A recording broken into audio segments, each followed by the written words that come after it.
Tonight on To The Point, a historic move. The Democratic Party, as I said, that I grew up idolizing is not the Democratic Party of today. Why a California state senator is switching parties and what it means for the state legislature. Plus, evacuation orders in place as several wildfires burn across Northern California, the latest on the firefight. Dry and gusty conditions continue into the weekend, where we could see significant fire potential. And later on the Backroads, how a once-a-year apple-picking tradition is helping to keep bears out of Yosemite. Good evening. Thank you so much for ending your week with us on To The Point. I'm Alex Bell. We have new information tonight. A surprise move. A state senator has switched parties from Democrat to Republican, and it is the first time in 80 years a California state lawmaker has changed parties in the middle of their term. So tonight, ABC 10's Becca Habegger brings us reaction from colleagues on both sides of the aisle. That is a very big announcement. Thursday on The Steve Hilton Show, a conservative YouTube series, Senator Marie Alvarado-Gil made a surprising announcement. So I came to the realization after much reflection and prayer that it is time for me to give up that D and to cross over to join my colleagues in the Republican caucus here in California. Wow. Alvarado-Gil was first elected in 2022, defeating her then fellow Democratic opponent by more than 5 points after the two had bested 6 Republicans in the primary. Her constituents now have a Republican representing them in the state Senate for at least 2 more years. She's up for re-election in 2026. I think I have a hard time with putting yourself out to the voters and really living that for the first half of a 4-year term and then switching. And it's a little bit inexplicable timing, a couple months before a presidential election. Democratic Senator Angelique Ashby tells ABC 10 she's surprised and disappointed her colleague switched parties. I thought she had a meaningful and impactful role in the majority party in the California state legislature, which is the honor of a lifetime. I'm not sure why you would walk away from that.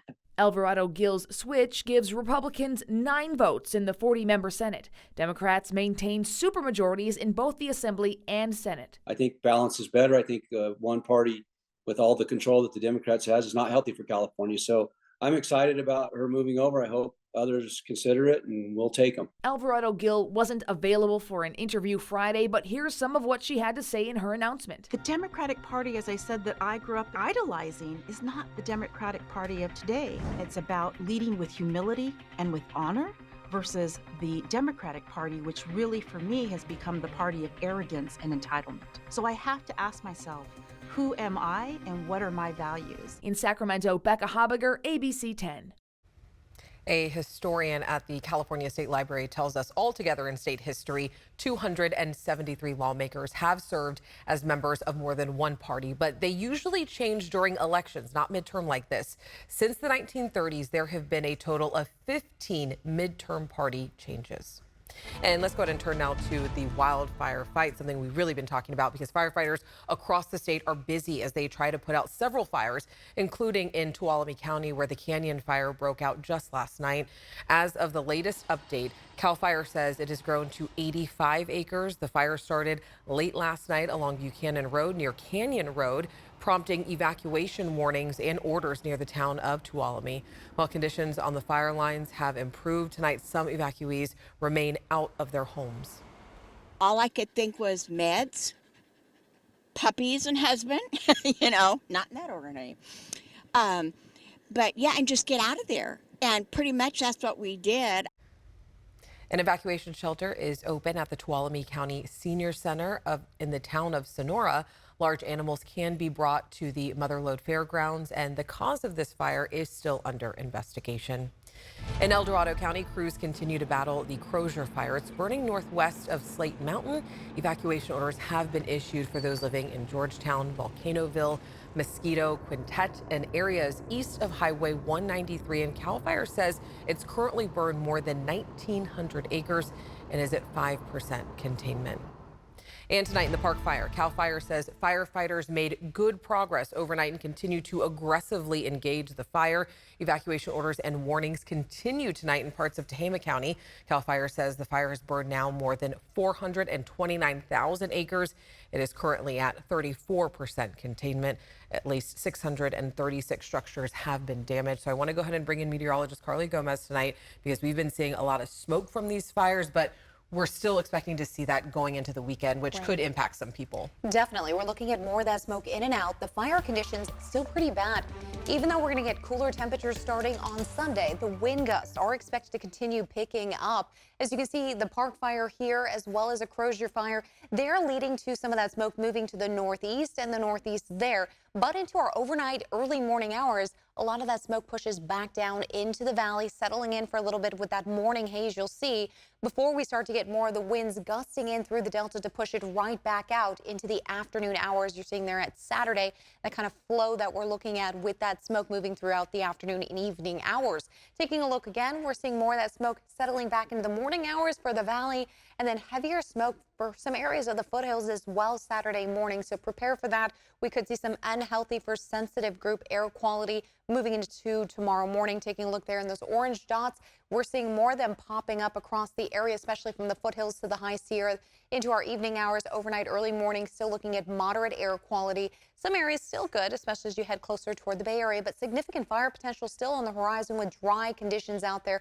across most of Northern California. Only small slivers dealing with just low fire potential, but otherwise we do anticipate seeing it fairly bad this weekend with low humidity down to even the teens, 15% expected. We'll talk more about the fire concerns and the temperatures that are cooling down headed our way. And another friendly reminder, you can stay up to date with the current weather conditions with our free, again, this is a free ABC 10 app. It's really easy. All you have to do is download it and it'll be in your mobile app phone store. So make sure you check that out.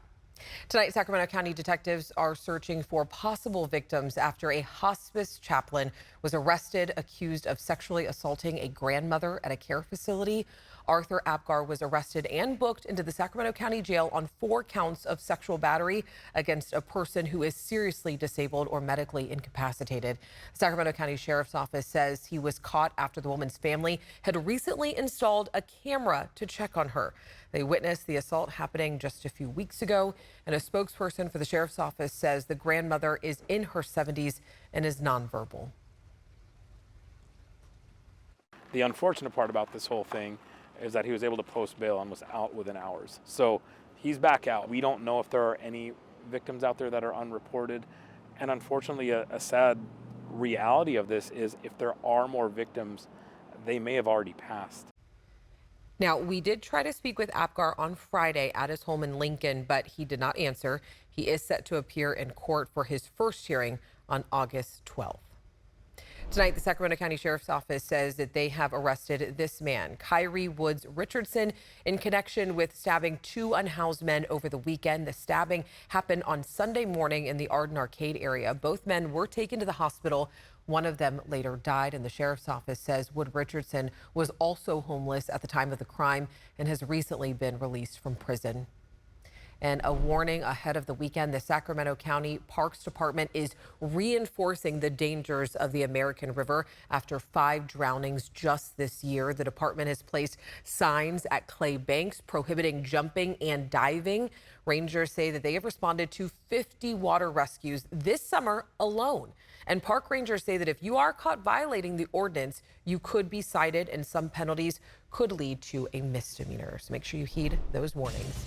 Still ahead on To the Point, a new school for a Sacramento school district, how it will help support the students this year.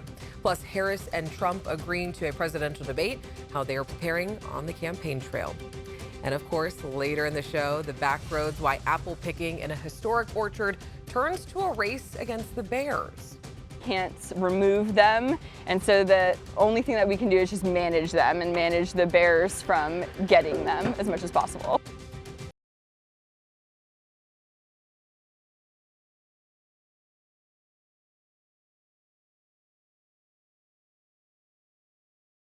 We have a very warm and dry weekend ahead, so meteorologist Carly Gomez here to break it all down for us, of course. Yes, we're looking still at fire concerns this weekend as we'll be getting some gusty winds and still some low humidity, but we do have a cooling trend headed our way as we'll cool down even into the upper 80s and low 90s next week. Highs today at 95 degrees in Sacramento. We did hit 99 at downtown Sacramento, 100 degrees Marysville, 102 in Oroville, the upper 90s Modesto, Stockton, but low 90s in Fairfield. Foothill spots the mid to upper 90s. So we're definitely warm, expecting those similar temperatures once again tomorrow. We'll start cooling off as we get to Sunday. This still leads us to some elevated fire concerns this weekend. We're still dry and warm, and then the gusty winds do not help. They are expected to pick up once again, though, Sunday to Monday, even reaching 20 to 25 mile per hour wind gusts. So that's a little bit of a concern when it comes to potential for fire outbreaks.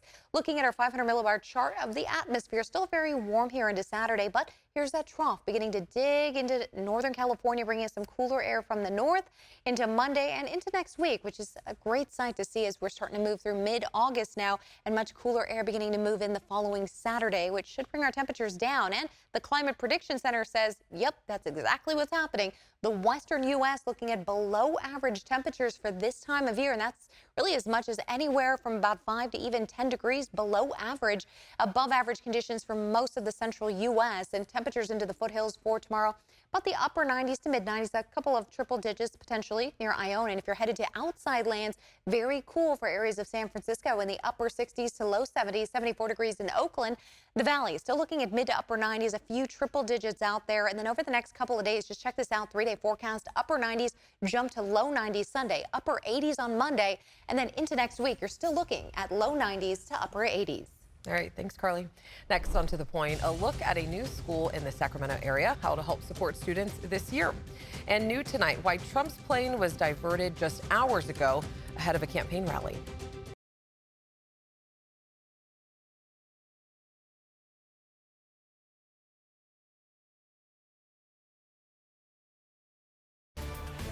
Tonight, in the race for the White House, former President Donald Trump and Vice President Kamala Harris have both agreed to a primetime debate right here on ABC after weeks of speculation about whether another presidential debate will occur this year at all. And it comes as both are on the campaign trail trying to gain voter support.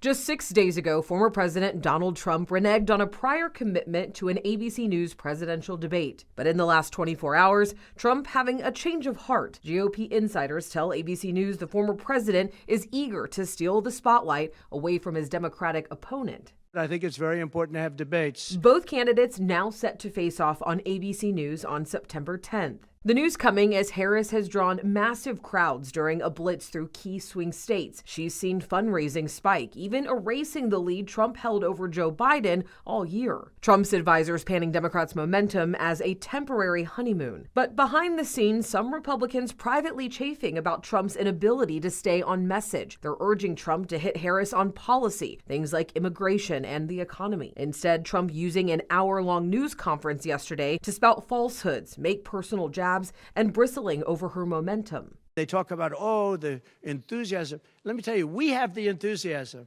The Republican Party and me as a candidate. When asked about his attacks, Harris didn't take the bait. Too busy talking to voters. I didn't hear him. After several days off the trail, Trump campaigning today in Montana, a state he won by more than 15 points. Harris laser focused on winning over swing voters, heading today to the critical battleground state of Arizona, where issues of immigration loom large.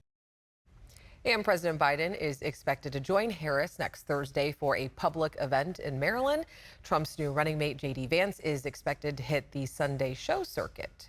And new tonight, we are learning that Trump's plane was diverted as he was heading to that campaign event out in Montana. An airport spokesperson says the plane landed in Billings, Montana, due to a mechanical issue.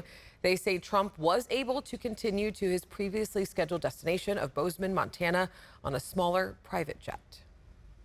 And as students in our area are heading back to school, students in the Twin Rivers Unified School District will be starting at a brand new campus. Today was the ribbon cutting ceremony for the North Lake TK through 8 school in North Natomas. The school has high-tech classrooms, outdoor areas, and dynamic learning spaces, which they say will help inspire curiosity, creativity, and collaboration among kids.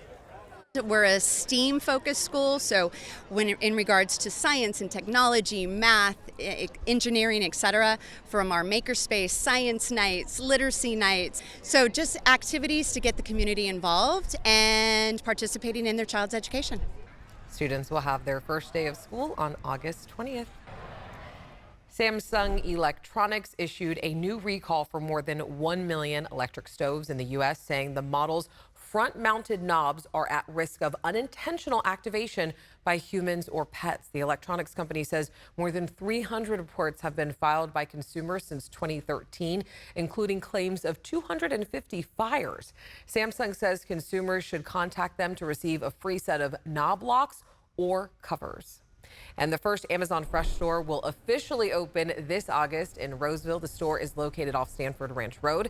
The store will include all of your groceries and grab-and-go options. Amazon says that the store will officially open on August 22nd, and another location is expected to open in Elk Grove, but an opening date has not yet been announced. Of course, we'll keep you updated.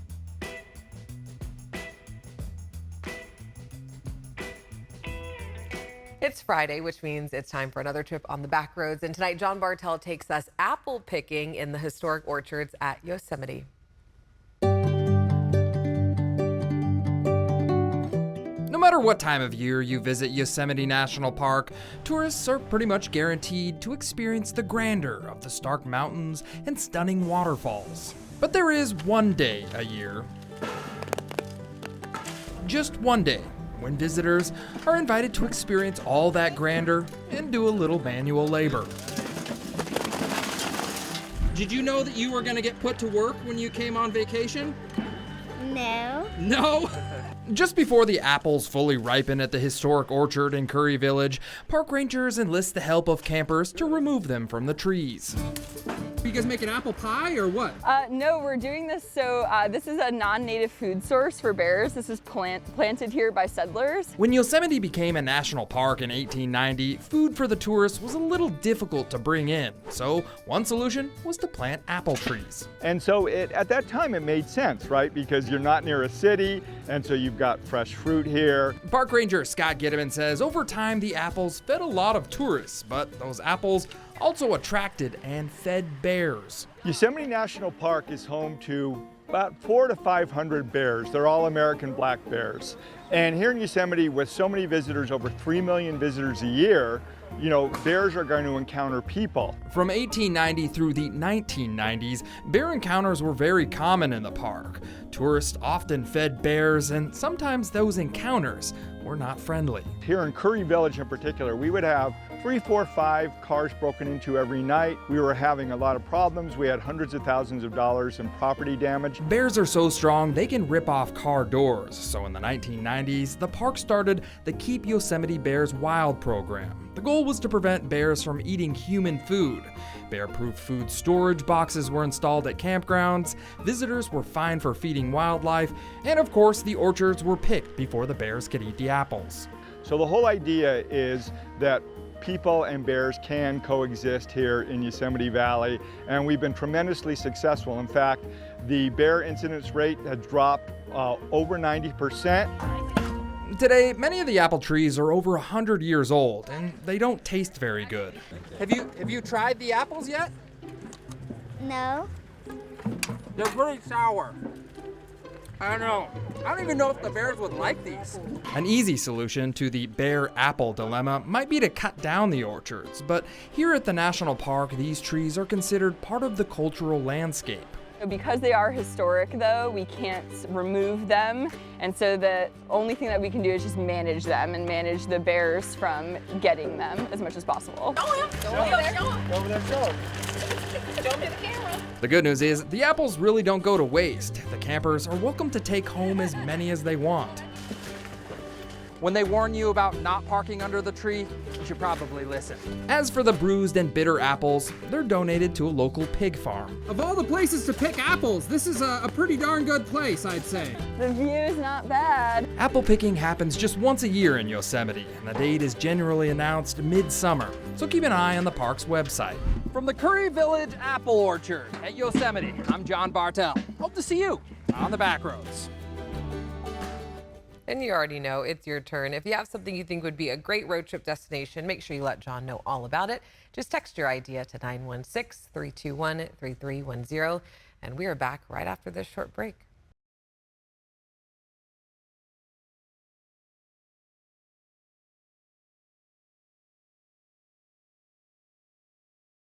All right, before we go, we have a heads up for anyone living in Natomas or driving along I-5 this weekend. Caltrans is doing more road work starting tonight. So take a look at your screen. You'll see reduced lanes from northbound I-5 at the I-80 interchange and southbound at I-5 and Garden Highway. There'll also be ramp closings on eastbound West El Camino and eastbound Garden Highway. So make sure you look out for that.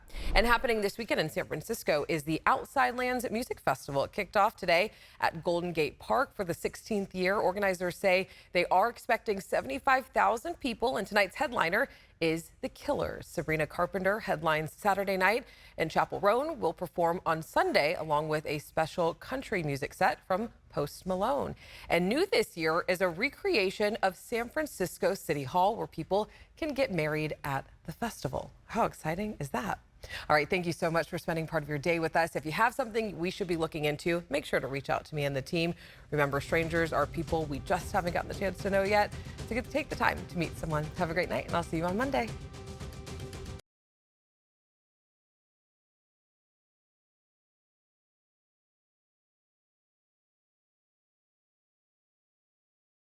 Hey, it's Alex. I just wanted to say thank you so much for watching. The To The Point team and I love hearing from you, and I hope that you'll stay in touch. And don't forget, you can always email me and the team at tothepoint@abc10.com, or you can even send us a text message at 916-321-3310.